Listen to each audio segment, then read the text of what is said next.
इन्डियाको सर्वोच्च अदालतको एउटा फैसला आएको छ, हिन्दू भन्ने चिज धर्म होइन, यो चाहिँ जीवन पद्धति हो। इन्डियाभित्रको एउटा सर्कलको यो लाइफस्टाइल हो, बाँच्ने कला जीवन पद्धति हो, यो धर्म होइन भनी सर्वोच्च अदालतले फैसला गरेका छ र केही महिना भयो।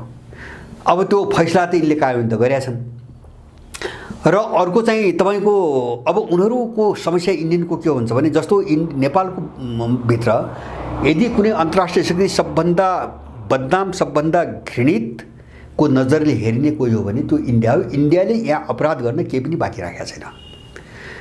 जमिन लुट्ने, देशभक्तहरूको हत्या गर्ने हैन, अनि चाहिँ तपाईको के रे चाहिँ विभिन्न चाहिँ तपाईको नाकाबन्दी लगाउने, अनि चाहिँ अलिकति नेपालका सामान ब्लक गर्ने हैन, आफ्ना सामान जबरजस्ती चाहिँ हुल्ने, खुला बजार अर्थतन्त्र भन्ने हुल्ने, अहिले